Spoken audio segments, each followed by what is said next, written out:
Welcome to Timeless Detective, where every story feels like a conversation over a warm cup of coffee.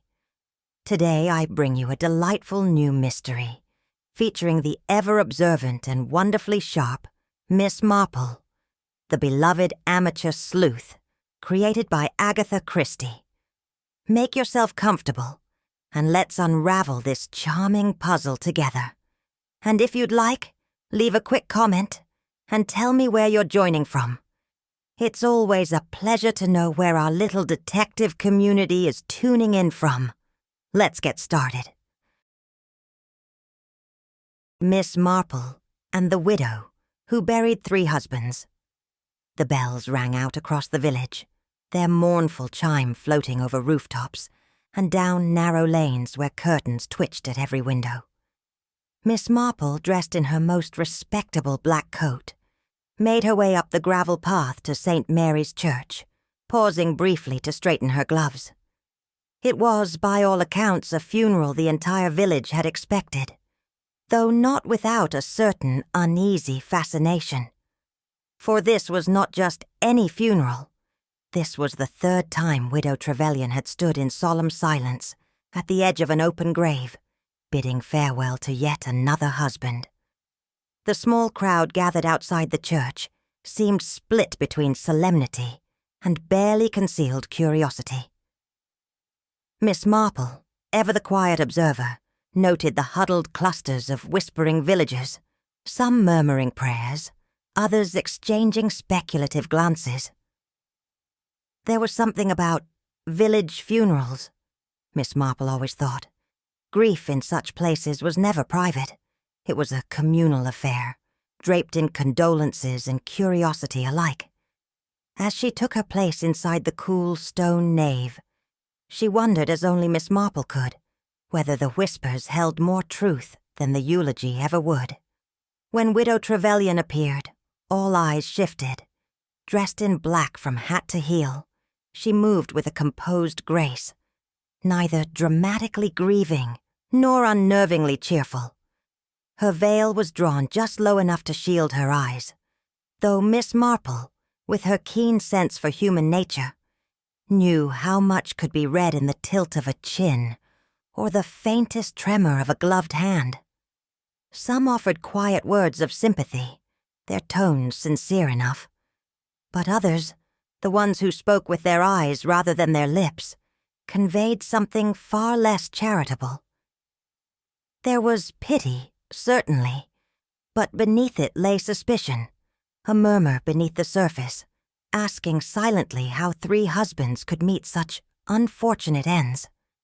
Miss Marple, though outwardly composed, felt the village's collective unease settle around her like mist. Widow Trevelyan's poise, rather than reassuring, seemed to unsettle. She carried herself not as a woman crushed beneath grief, but as someone well practiced in the rituals of mourning. And in a village like this, familiarity with funerals was rarely viewed as a virtue. The funeral tea was held at the vicarage, where cucumber sandwiches and seed cake were laid out with the careful hospitality only village vicars' wives could manage. Miss Marple accepted a cup of weak tea and settled into a chair near the window, content to let the conversation flow around her. It took no time at all for whispers to turn to speculation. 3 husbands, all gone within the space of a decade.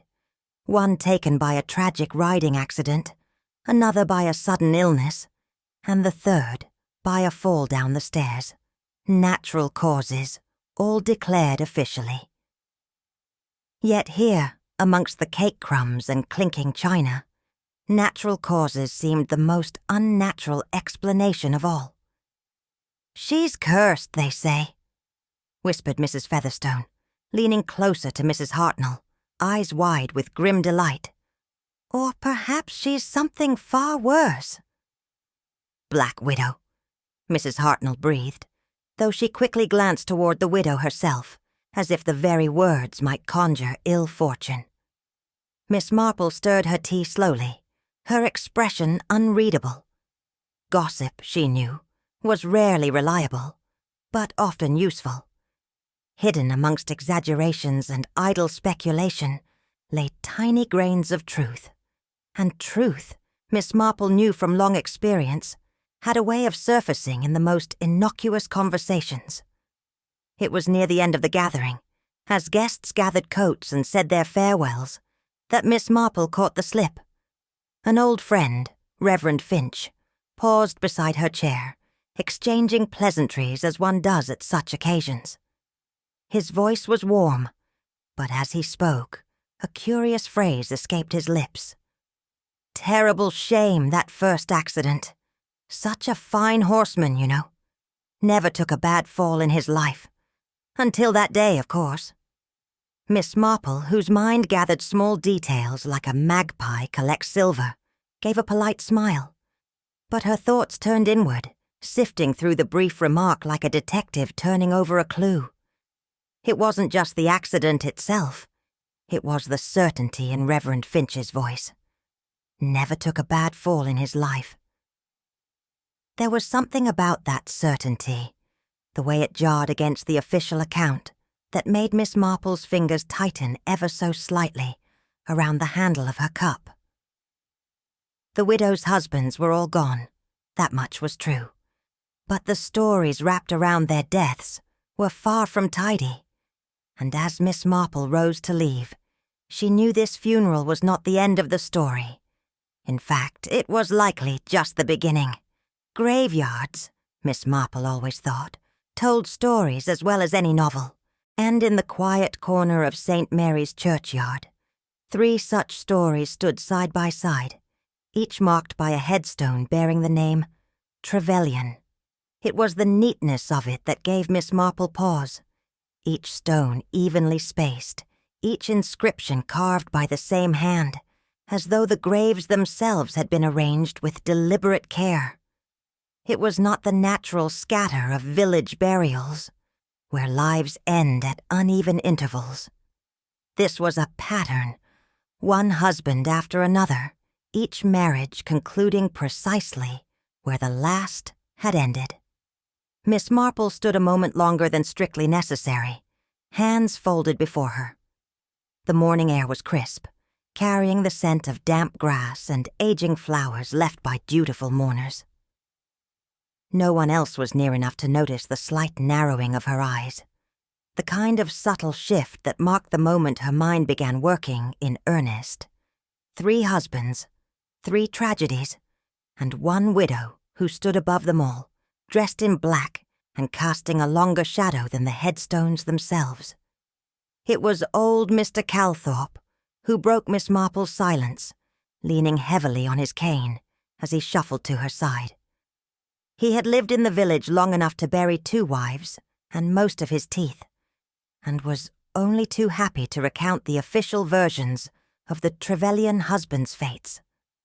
The first, a dashing cavalry officer, had suffered a tragic riding accident, a fine horseman thrown by a sudden fright.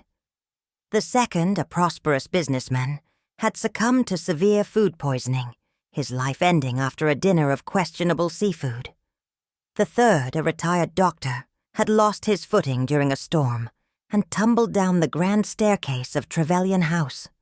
All accidents, all unlucky twists of fate, and all, as Mr. Calthorpe noted with a certain grim satisfaction, well documented in the village memory. Miss Marple listened politely, her nods perfectly timed, but her mind, ever quietly analytical, was less concerned with the stories themselves than with how comfortably they fit together, like 3 pieces from the same peculiar puzzle. It was not the deaths that troubled her most, but their symmetry.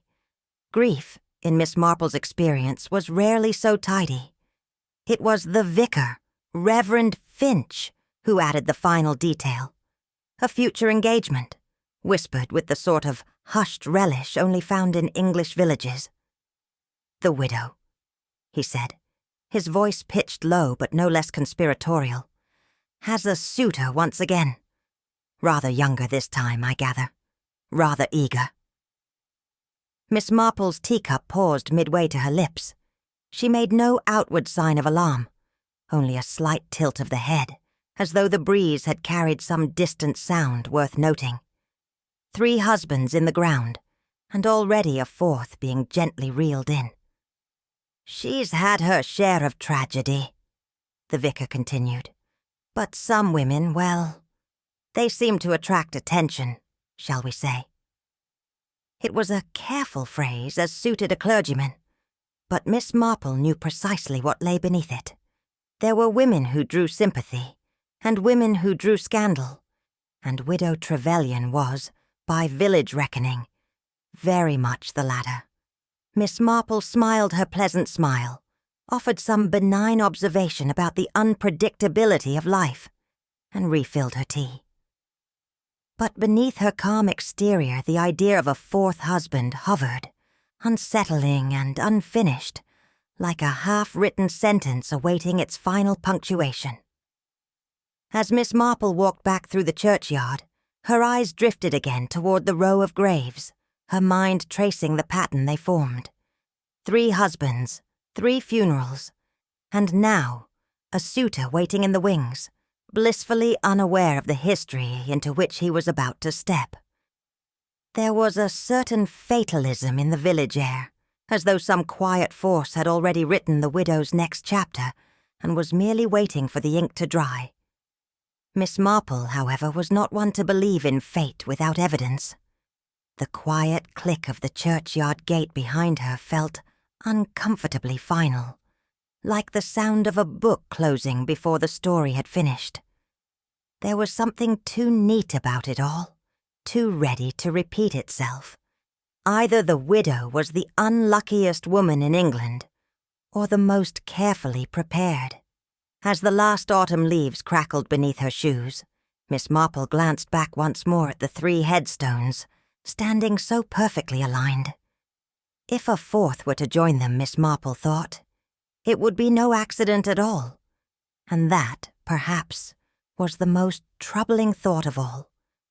The village still remembered the wedding, a fine May afternoon, sunlight bright enough to make the flowers look almost too vivid, and a bride who seemed to float down the church path on a wave of well wishes and whispered envy. She had been a beauty then, young, laughing, the sort of bride people spoke of for years afterward, and her husband, Lieutenant Arthur Trevelyan, cut a figure just as dashing, tall, broad-shouldered, with the effortless confidence of a man accustomed to admiration. Together they seemed almost too perfect. Miss Marple, though a quieter presence at that wedding, had noted the little things, the way the bride's hand trembled slightly as the ring slid on, the way Arthur's smile faltered for just a second when the vicar mentioned faithfulness. Whispers followed the happy couple from the churchyard to their new home. Fortune had smiled on the young Mrs. Trevelyan, the village said. She had married not only for love but for position and wealth. Fortune, however, is a fickle companion, and within a year the village's envy had curdled into something darker, a story told not of luck, but of loss. The quarrel had been small, as most beginnings are, a misplaced bill, a careless remark about a letter from an old friend. But small things have a habit of growing sharp edges behind closed doors. It was a groom who heard the raised voices that morning, sharper than usual, their edges frayed with something more personal than ordinary household irritation. The argument had ended abruptly, followed by the sound of Arthur's boots crossing the hall in quick, decisive steps. By midday, the village knew. Arthur Trevelyan, the man who could ride any horse in the county without so much as a flinch, had been thrown. A sudden bolt, they said. The horse spooked by a noise no one could quite recall. He landed badly, a fractured skull, gone before the doctor could arrive. Officially, it was a tragic accident, nothing more. But Miss Marple, even years later, had always found it unsettling, the way arguments linger in the air, long after words are spoken, as though the walls themselves remember. and the first tremor of suspicion took root, not in that moment, but in the simple, uncomfortable neatness of it all. The groom was old now, his hands curled with arthritis, but his memory for horses remained remarkably clear. When Miss Marple visited him, under the pretense of asking after some minor family history, it took little effort to steer the conversation toward that morning ride. "It wasn't right, you see," he said, his brow knitting into the same frown he'd worn the day it happened. "That horse, he was steady, never a nervous beast. But that morning, skittish as a foal in a thunderstorm." Miss Marple said nothing, only letting the silence coax more from him. "And there was something else," he added after a pause, his voice lowering as though speaking the memory aloud might summon it back. "I could swear someone had been near the stables before dawn. Left the door ajar, just enough for a hand to slip inside and startle the poor creature." It was speculation, of course, but Miss Marple knew village memory was a curious thing. It didn't forget, not truly. It merely waited, quietly holding its breath, until someone asked the right question. It was the saddle that stayed with the old groom most of all, a detail so small, most would have dismissed it entirely. "It wasn't fitted right," he said, his voice drifting somewhere between certainty and doubt. "I check every morning, you see. Always have. But that day, the stirrup leather had been shortened. Not by much. Just enough that a man like Arthur, tall as he was, would have had to shift in the saddle. And shifting on a horse already nervous. Well, it doesn't take much." Miss Marple offered no theories, no judgments. She merely nodded, filing the detail away alongside the quarrel, the bolt, and the strangely timed widowhood. Accidents happen, of course. But Miss Marple had spent a lifetime observing that accidents rarely follow such tidy choreography. When she left the groom's cottage, her thoughts walked ahead of her, toward the first husband's grave, toward the widow who had stood beside it in black, toward the quiet certainty that every tragic ending leaves behind, somewhere in its shadow, a hand that gave the first push. If the first marriage had been romantic, the second was practical and prosperous. By the time Mrs. Trevelyan walked down the aisle once more, her beauty had softened into something more mature, but her prospects had improved dramatically. Her second husband, Mr. Felix Trevelyan, was comfortably wealthy, a man who turned modest investments into impressive returns, and wore his success as plainly as his silk waistcoat. The village had been polite, of course, but behind closed doors, there was no shortage of commentary. Some called her fortunate, others called her calculated, and more than a few wondered how a widow of modest origins had managed to marry so well twice. Miss Marple remembered that wedding, too. Less laughter this time, more curiosity. The bride smiled, but her expression had a certain self-assurance, as though she knew the whispers were inevitable, and had already made peace with them. Still, for all the village muttering, the second marriage seemed comfortable enough, until, of course, it wasn't. Until a dinner, a perfectly ordinary meal, served in a house too grand for comfort, changed everything. The meal itself had been unremarkable. A seafood platter, the kind wealthy men order to impress guests with imported delicacies. There were oysters and prawns, even a lobster that the cook herself admitted had been a gamble given its long journey from the coast. By midnight, Felix Trevelyan was violently ill. Within hours, he was dead. Food poisoning, they said. A tragic misfortune, though not unheard of. The coroner, perhaps eager to close a case involving a man of wealth, settled comfortably on bad shellfish and left it at that. The village accepted it, because villages always do, at least outwardly. But Miss Marple had been visiting a friend nearby that same week. She had heard whispers over the garden gate. How the widow had been oddly calm, how the doctor's face didn't match his words when he declared the cause. Miss Marple had heard too of the will, how Felix Trevelyan left his wife secure for life, with money enough for every comfort a widow could desire. Grief, it seemed, was made lighter when accompanied by a generous inheritance. Years later, Miss Marple came across the inquest report, tucked between newspaper clippings in the Reverend's archive. It was curiosity that made her open it, but it was instinct that made her read every line twice. The symptoms troubled her. Felix had suffered not just vomiting and stomach cramps, but tremors, confusion, even a faint bluish tinge to his lips. That was no ordinary food poisoning, Miss Marple knew.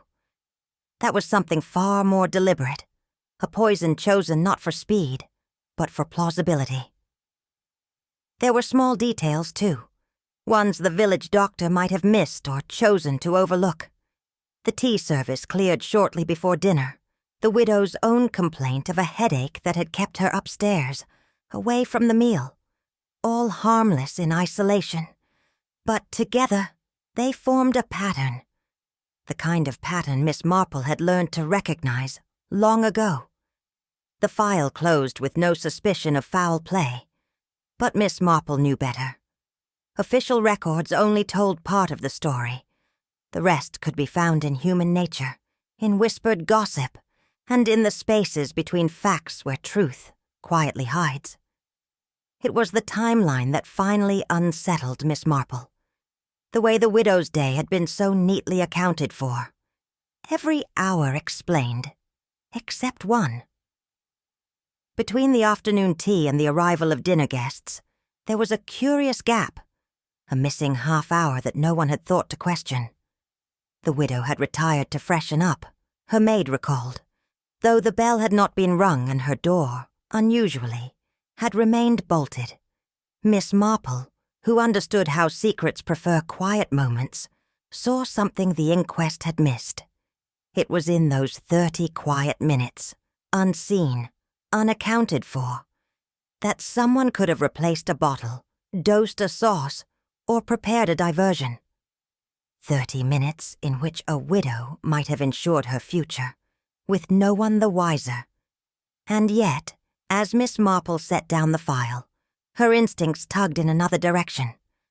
The widow's alibi was too fragile, too easy to question, if one only looked closely. Which raised the most unsettling question of all. Was the widow truly careless? Or had someone else, perhaps someone far closer, ensured that the trail led straight to her door? For the first time, Miss Marple felt the shape of something larger. This was not the story of one unlucky woman, but the shadow of a hand pulling strings behind every marriage. The storm had arrived without warning, tearing through the village with a ferocity that sent shutters banging and turned the narrow lanes into rivers of mud. At Trevelyan House, the light from a single upstairs window flickered uncertainly, casting long shadows down the staircase. The same staircase where Dr. Edmund Trevelyan would take his final fall. It was said he had been fetching a book from the library.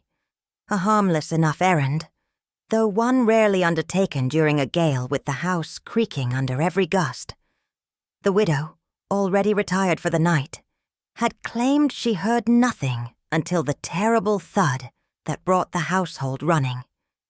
He was found at the foot of the stairs, neck twisted unnaturally, his spectacles lying several feet away, their frame bent beyond repair. A tragic accident, said the village. A misstep in the dark, a man unsteady after a glass of brandy. But storms, Miss Marple knew, could hide more than wind and rain. They could cover the sound of a pushed hand, the creak of a loosened stair rod, the careful work of someone who understood that the right storm could sweep away all traces of intent. The housekeeper, Mrs. Penbury, had served the Trevelyans for years. First the doctor, and then by default, his new bride.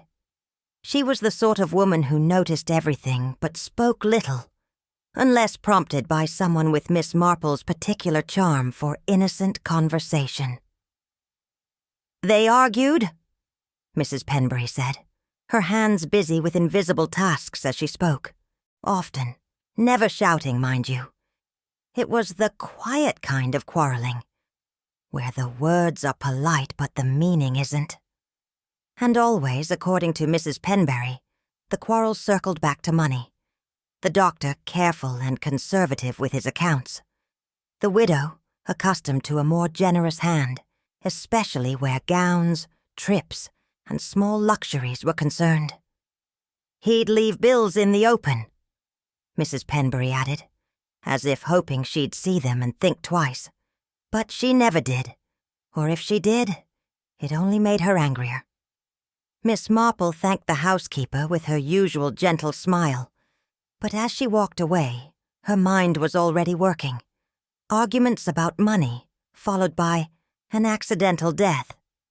It was, Miss Marple thought, a remarkably familiar tune.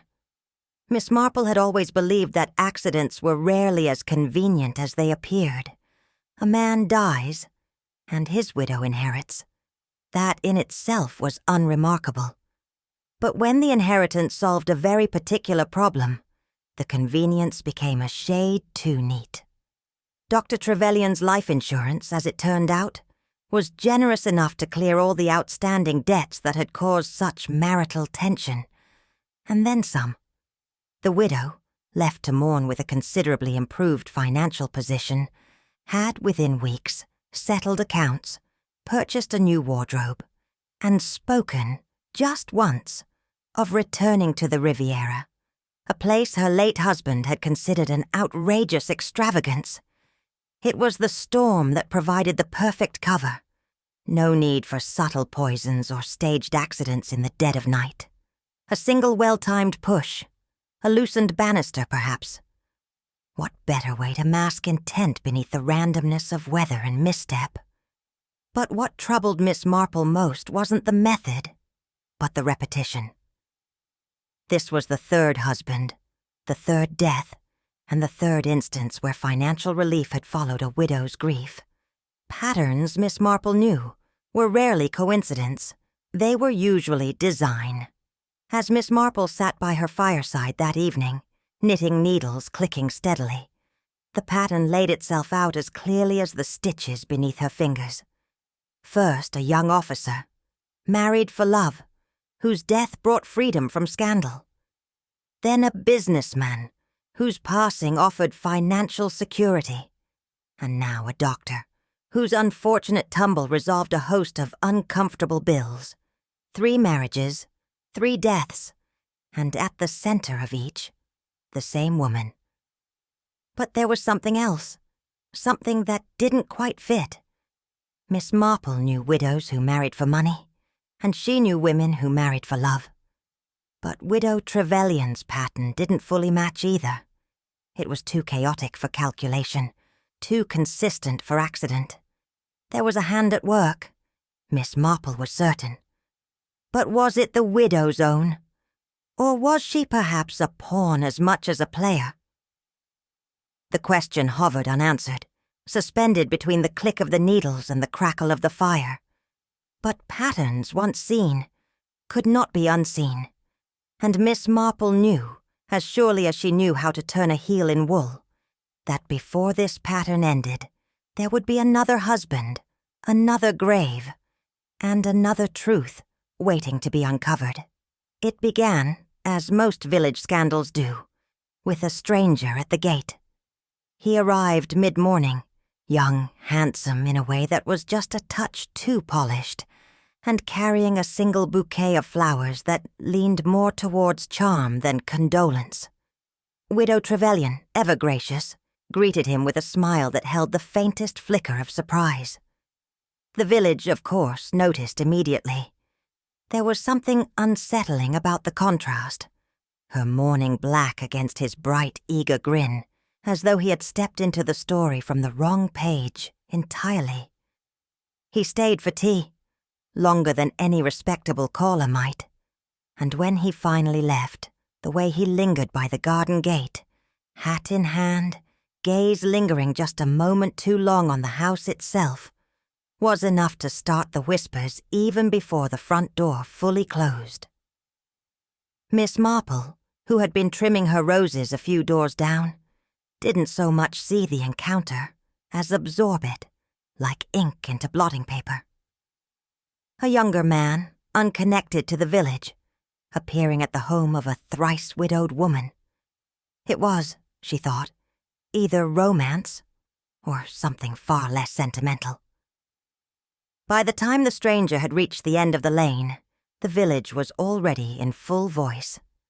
At Mrs. Tubbs' tea shop, the usual chatter about jam recipes and the price of eggs was abandoned entirely, replaced by breathless speculation. "Another suitor!" Mrs. Featherstone's voice carried over the clatter of cups. "Or another victim. And at her age," added Mrs. Hartnell, though her tone was more admiration than outrage. Some leaned toward scandal, others toward suspicion. Who was he? A fortune hunter? A long-lost admirer?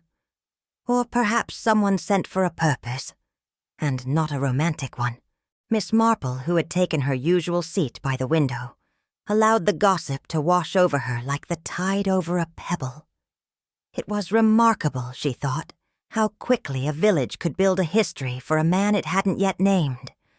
But gossip, for all its flaws, had a peculiar instinct. Beneath the exaggerated stories lay something unsettlingly accurate, the sense that trouble had arrived, dressed in a charming smile. Miss Marple had seen many suitors in her day, genuine lovers, fortune-seekers, and the odd scoundrel hoping to charm his way into a comfortable life. This one didn't fit neatly into any of those categories. He was too confident, too rehearsed in his charm. There was no awkwardness, no genuine delight in the widow herself, only a calculating ease, as if every word had been chosen in advance.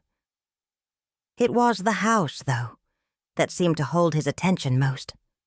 His eyes flicked to the windows, noting the curtains, the state of the garden, even the lock on the gate. It was the gaze of a man who measured opportunity before affection. Miss Marple, knitting softly in her lap, felt that familiar prickle of suspicion. There are men who court women for love, and men who court them for profit. But this was something different, something that felt more like reconnaissance than romance. And yet the widow, either blind to the shift or choosing not to see, welcomed him as though fate had sent him. Miss Marple had long since learned that what people want to believe is often far more dangerous than what they know to be true. Later that afternoon, after the stranger had tipped his hat and taken his leave, Miss Marple took her usual walk along the lane, past the widow's gate. There, half tucked into the grass beside the garden path, lay a man's glove. It wasn't, Miss Marple noted, the sort of glove worn by a modest man from modest means.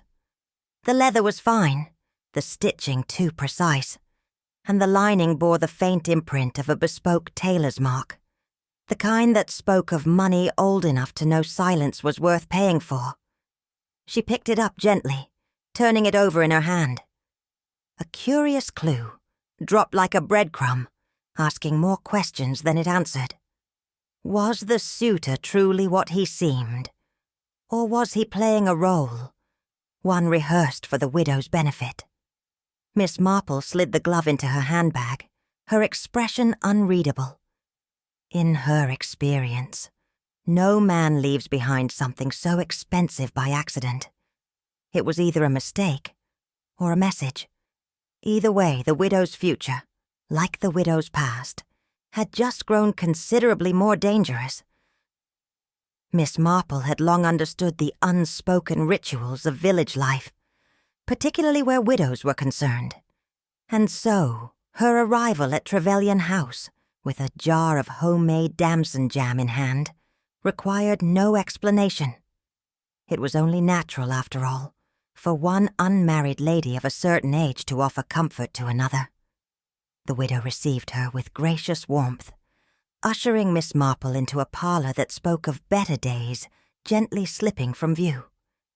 The furnishings were charming but faded, the silver tarnished in places where a housekeeper's careful polish hadn't quite reached.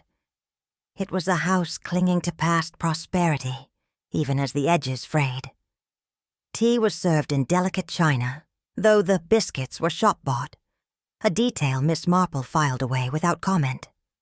The widow, hands fluttering over teapot and tray, had a gift for filling silences with pleasant nothings.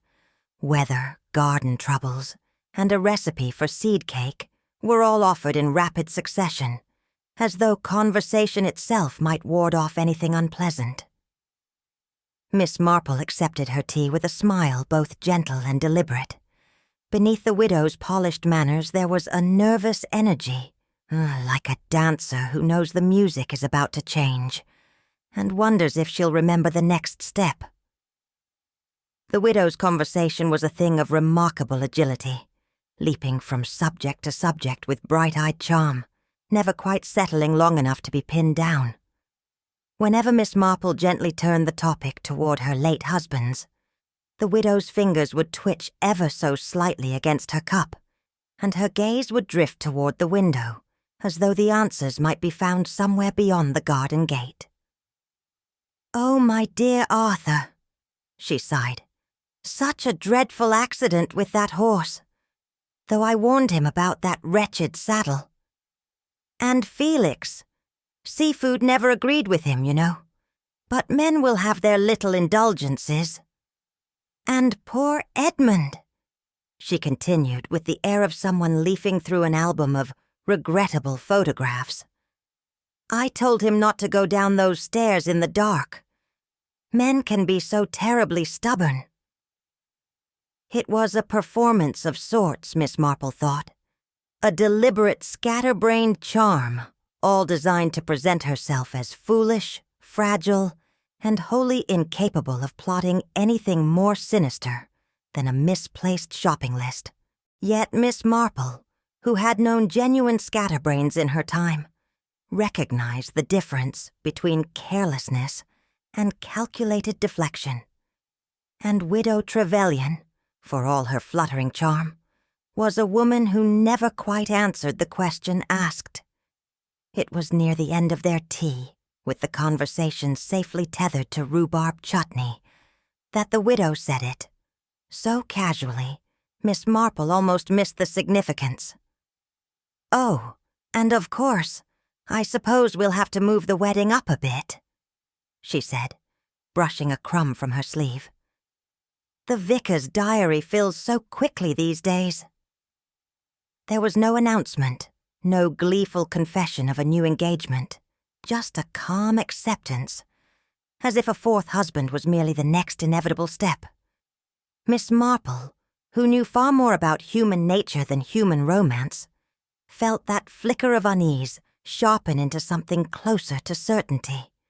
There was no doubt in the widow's voice, no sense of hope or excitement, only the quiet confidence of someone following a well-worn path, one she knew precisely how to navigate. It was not the language of love. It was the language of assurance. A woman who had stepped through this door 3 times before and knew exactly where it led. Miss Marple offered her congratulations with polite warmth, but beneath her smile lay a question she dared not yet voice. Who was leading whom to the altar? And to what end? As Miss Marple made her way home, her thoughts walked beside her, tracing the shape of the widow's life, a life marked not by passion or scandal, but by a peculiar talent for being exactly the kind of woman men marry. She was charming enough to catch their eye, soft enough to seem harmless, and pliable enough to become whatever each husband needed her to be. Not too clever, not too difficult, a perfect canvas upon which a man might paint his version of happiness. And yet, there was a dangerous power in such women, Miss Marple knew. For a woman who seems harmless is rarely watched closely. When money went missing or quarrels turned cold, no one imagined her hand upon the knife, if there was even a knife to be found. Such women drifted through life untouched by suspicion, until the pattern emerged too late. One husband lost, then another, then a third, all explained away by bad luck and worse timing.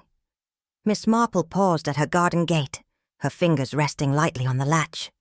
The widow's talent, it seemed, was not in murder, but in something far more dangerous, being underestimated, over and over again. It had all the makings of a charming scene. The widow seated in her drawing room, the younger suitor leaning forward just a touch too eagerly, and between them a delicate tray of sandwiches, scones, and neatly poured cups of tea. The widow, fluttering and bright-eyed, spoke of flowers for the wedding and a possible honeymoon in Italy, her voice lilting with girlish excitement, though her hands trembled ever so slightly each time they reached for the teapot. It was halfway through a story about a seaside holiday in Brighton that the suitor's hand faltered. His fingers, once effortlessly confident, slipped against the cup's handle. He coughed once, then again, the sound turning sharp, almost ragged. Moments later he was slumped sideways, his breath coming in labored gasps. The widow screamed, a sound too high and too sudden for practiced grief. By the time the village doctor arrived, it was far too late. Another man, it seemed, had died in the presence of the widow Trevelyan. Word spread faster than the doctor's carriage wheels could turn. By tea-time the village was humming with suspicion, and by supper it was settled fact. The widow had done it again. "She's cursed," said Mrs. Hartnell, though her tone carried more thrill than horror. "She's clever," countered Mrs. Featherstone, whose enjoyment of scandal often outpaced her sense of restraint. "Always the same, charming them into marriage, then off they go to the churchyard before the ink's dry." Even the vicar, whose sermons regularly preached against idle tongues, could not entirely hide his fascination. Miss Marple, however, listened quietly, her own conclusions withheld. Village gossip was rarely reliable, but it often held a seed of truth, buried somewhere beneath the layers of embellishment. But what intrigued her most was not the widow's tragic reputation, nor the village's eagerness to write the ending before the story was told. It was the look on the widow's own face, glimpsed through a half-drawn curtain. It was not the look of a woman with blood on her hands. It was the look of someone who knew, with dawning clarity, that she had come perilously close to death herself. The next day, while the village debated whether the widow should be pitied or hanged, Miss Marple paid a quiet visit to Trevelyan House. The drawing-room had been cleared of its tragic evidence, save for the tea tray, left untouched in the flurry of confusion. It was there that Miss Marple's eye caught something curious, a faint trace of lipstick on the wrong cup. The widow's usual cup, marked by the shade of her preferred coral rouge, stood nearest the chair where the suitor had sat. The cup he had used, bearing no mark at all, sat nearest her own seat. An accidental mix-up, perhaps. Or not. Miss Marple's fingers hovered over the cups, her mind already turning the discovery over like a smooth stone in her hand. If the suitor drank from her cup, then the poison had not been meant for him. It had been meant for the widow herself. The village believed they knew the story, that the widow had claimed another victim, but Miss Marple knew better. This was not a woman dispatching another inconvenient husband. This was a woman who had become the target herself. Walking home, Miss Marple knitted the threads together.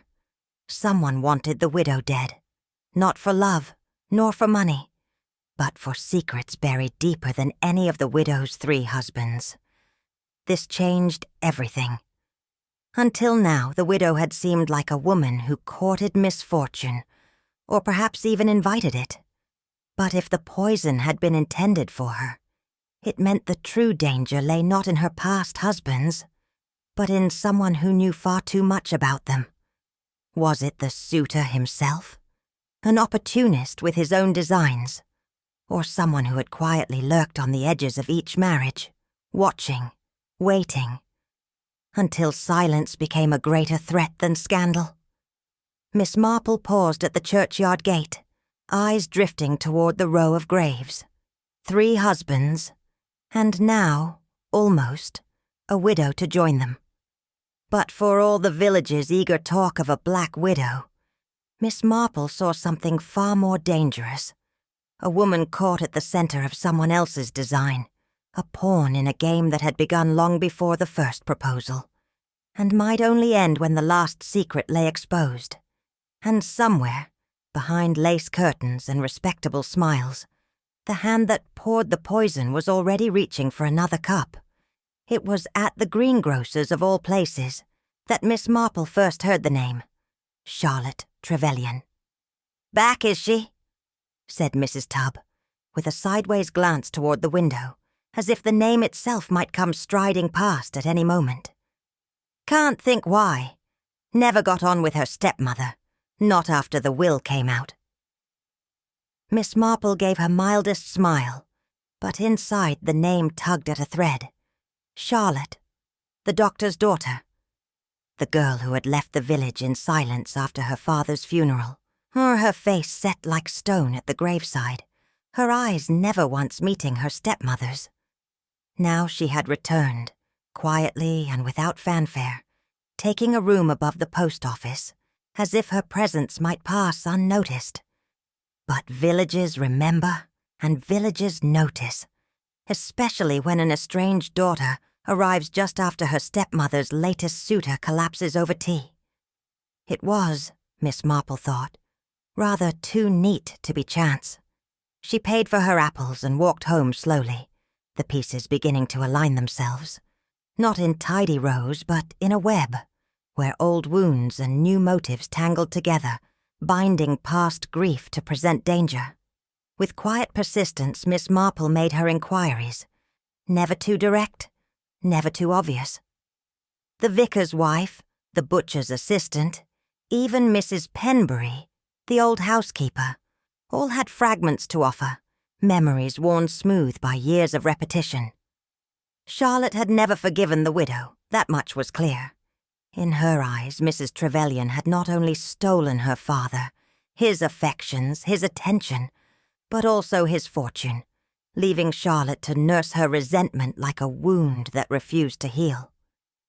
"She said once," whispered Mrs. Penbury, "that no woman could marry 3 times and call it bad luck. Said her stepmother had a talent for widowhood." Miss Marple noted the phrase. It had the bitter polish of something said often enough to become rehearsed. Anger, Miss Marple knew, could flare and fade, but resentment left to simmer became something sharper, a purpose. And Charlotte, cut off from her father's wealth, from her rightful place as mistress of Trevelyan House, had every reason to see her stepmother buried alongside her husband's. The village saw Charlotte's return as coincidence, but Miss Marple saw it for what it truly was. A piece moved into position, ready to play its part. It was the chemist's apprentice who confirmed the last vital detail, Charlotte's apprenticeship in a London pharmacy. "Clever girl," they said. The apprentice told Miss Marple over the counter, unaware of the significance his words carried. "Could mix anything you needed. Liniments, tinctures, powders.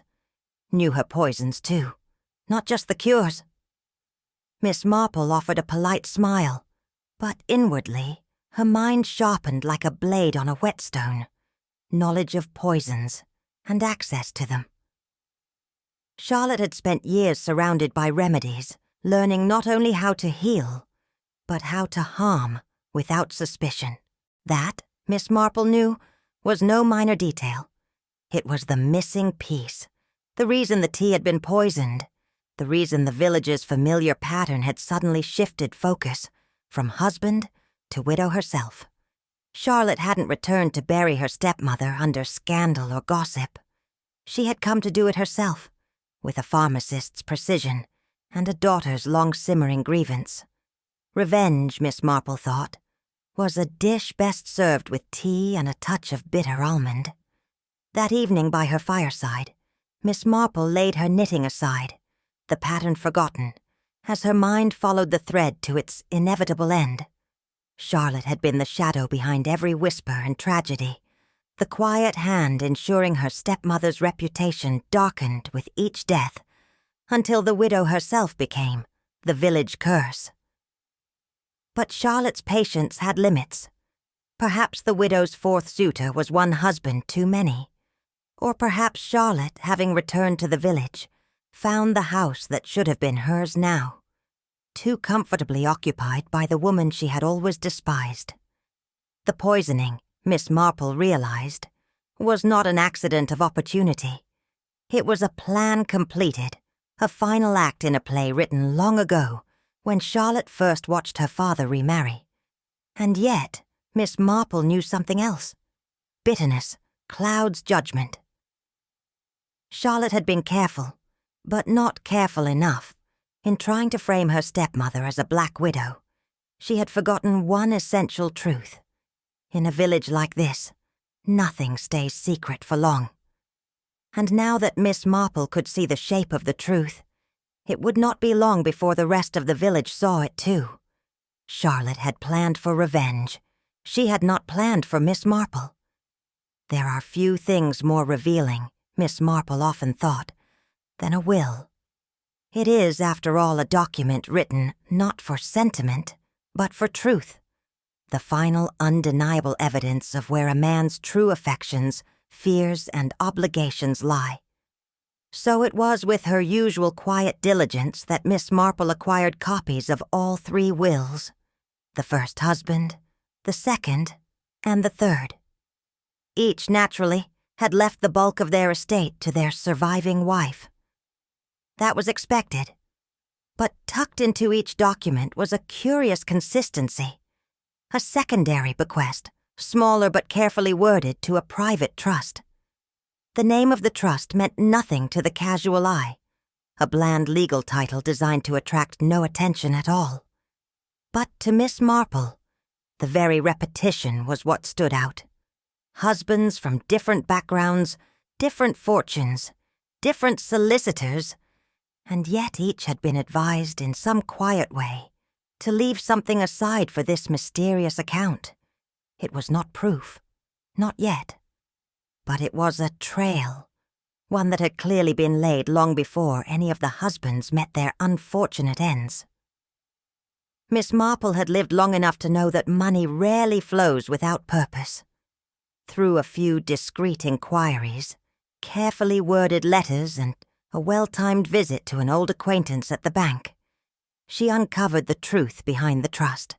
The sole beneficiary, named quietly but unmistakably, was Charlotte Trevelyan, the third husband's estranged daughter. It was a revelation that explained everything and nothing all at once.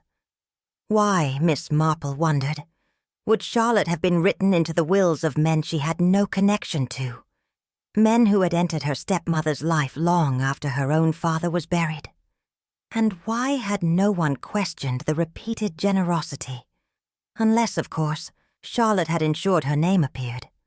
Unless she had, from the very start, been the invisible hand guiding her stepmother's marriages, ensuring each husband was persuaded, gently, subtly, perhaps even through false friendship, to write her into their legacies. Charlotte had not merely been watching from the shadows, she had been profiting every step of the way. It was a plan both elegant and cruel, the kind of scheme Miss Marple admired for its cleverness, even as she was repelled by its coldness.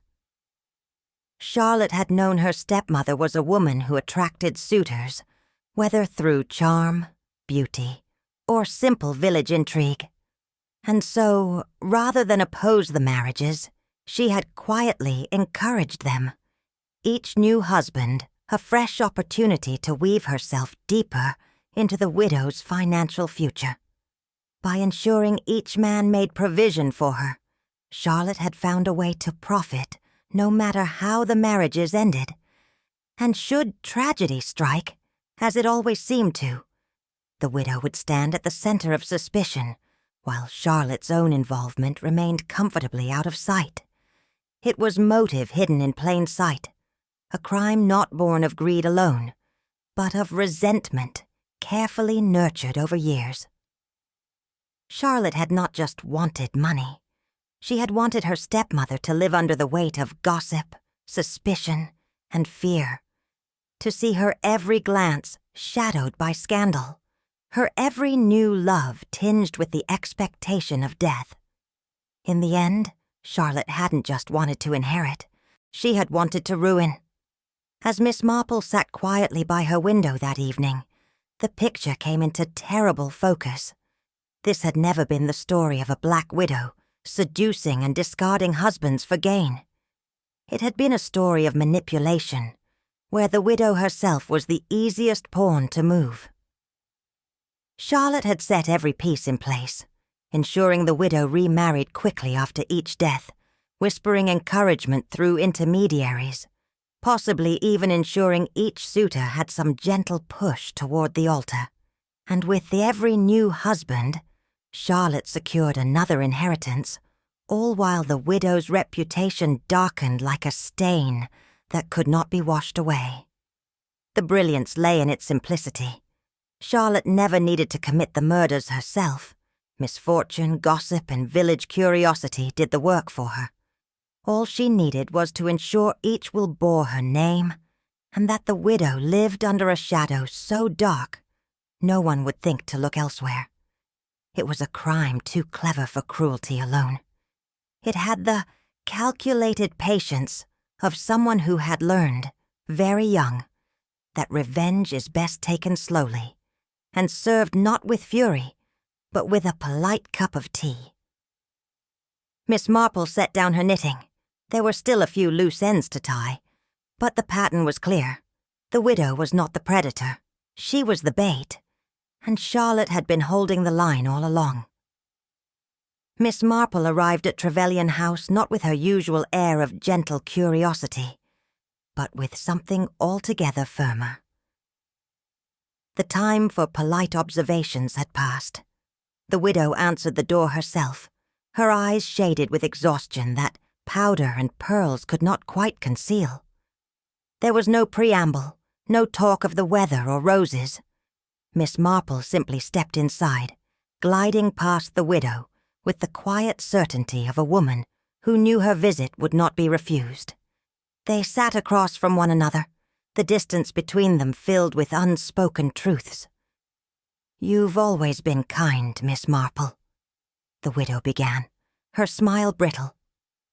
"But kindness," Miss Marple replied gently, "is not always the same as blindness." There was no accusation in her voice, only an invitation, a space left open for the truth to step forward at last. The widow's hands fluttered towards the teapot, but Miss Marple shook her head. "No tea today, I think." The widow exhaled slowly, as though something long held back had begun to loosen in her chest. "You already know, don't you?" "Some of it," said Miss Marple softly. "But not all. Not yet."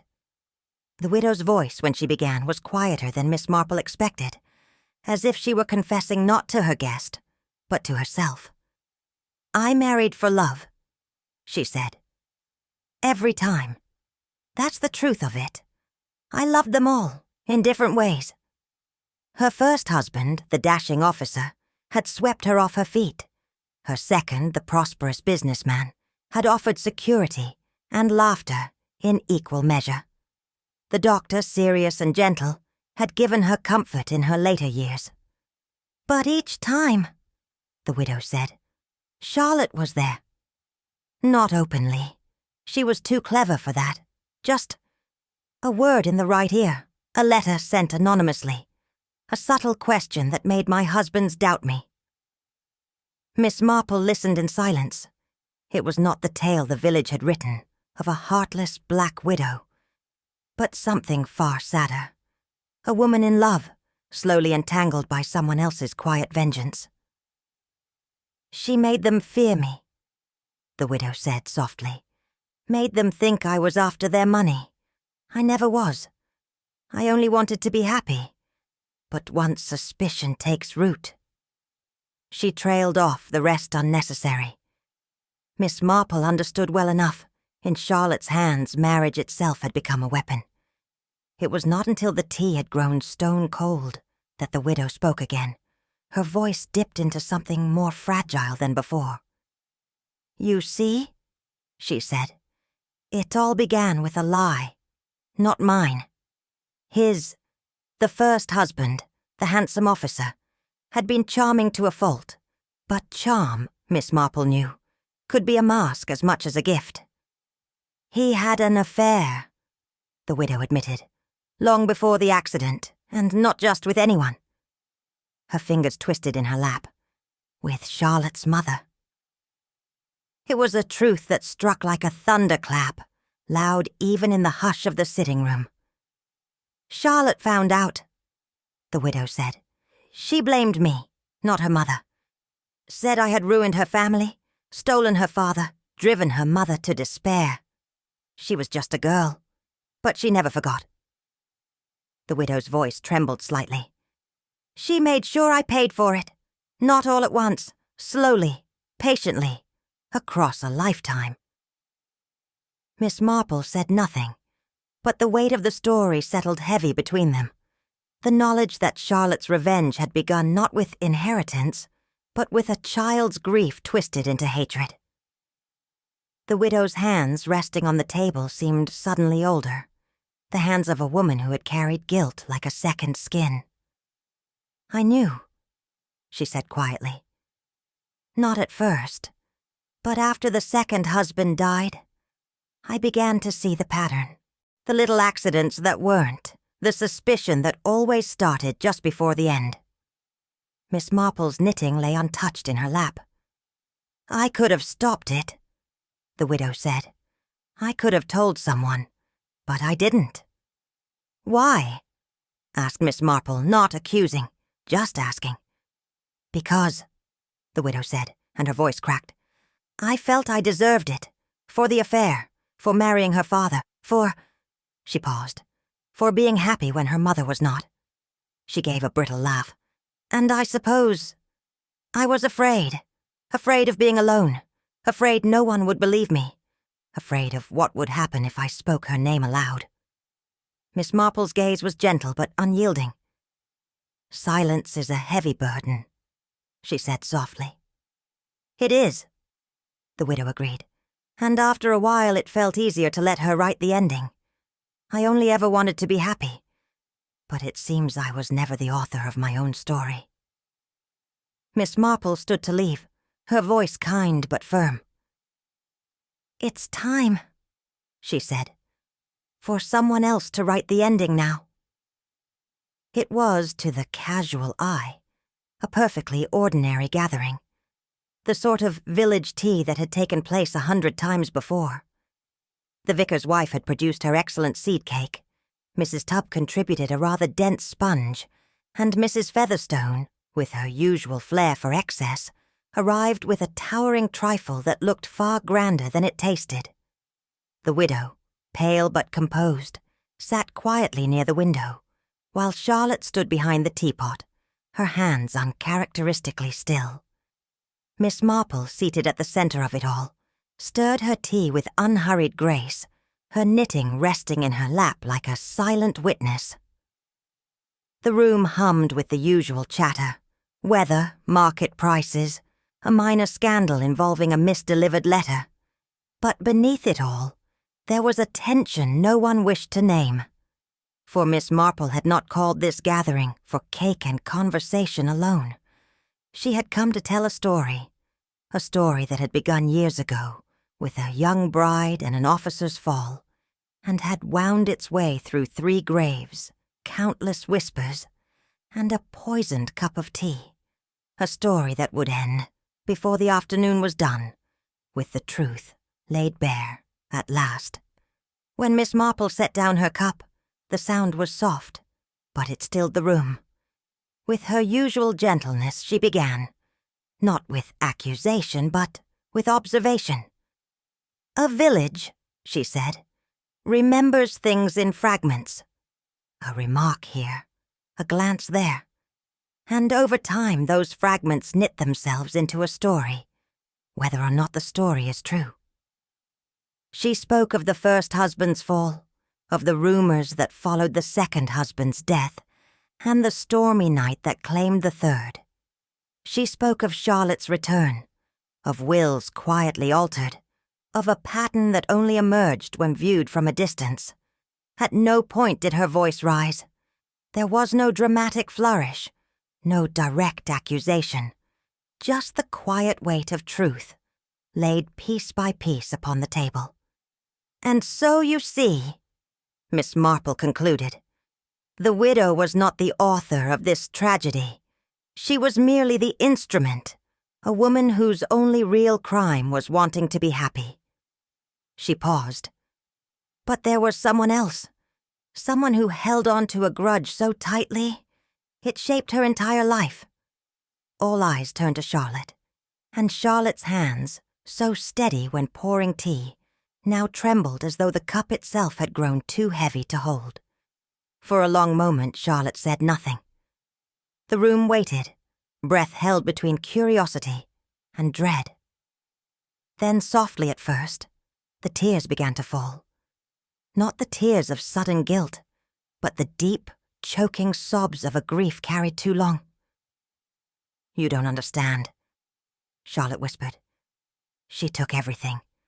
My father, my home, my mother's peace." Her voice faltered, the years unspooling as she spoke. The affair, the whispered arguments behind closed doors, her mother's silent heartbreak, and the wedding that followed far too soon. A wedding where Charlotte stood at the back of the church, hands clenched, heart burning with a child's helpless fury. "She was happy," Charlotte said, voice trembling, "while my mother faded." Every marriage after that was proof, in Charlotte's mind, that the widow thrived on love stolen from others, a woman blessed with charm and fortune, leaving nothing but grief in her wake.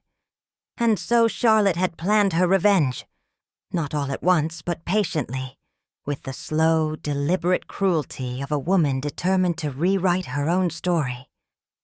"But I never meant to. I only wanted her to know what it felt like, to lose, the way my mother did." Her voice broke. But the losing never ended. The gathering broke apart in silence, villagers drifting away like leaves carried by a slow wind, each one burdened with more than they had come with. Miss Marple walked home alone, pausing briefly at the churchyard gate. 3 graves stood side by side, neat and orderly, yet each one a monument to unfinished stories. Love turned to grief, happiness soured by suspicion, and in the space between those headstones, the truth no one had ever dared to see. Human nature, Miss Marple reflected, was infinitely stranger than fiction. There are few things more dangerous than a wound left to fester, especially when that wound belongs to a child who believes herself wronged. Justice had come, not from the law, but from the simple weight of truth spoken aloud. And in the end, the story of the widow Trevelyan was not a tale of murder at all. It was a tale of hearts broken long before the first husband fell, of love soured into resentment, of revenge that became its own prison. Miss Marple closed the gate softly behind her. Some stories, she knew, ended not with justice or triumph, but with the quiet weight of understanding. And perhaps that, after all, was the most fitting ending of all.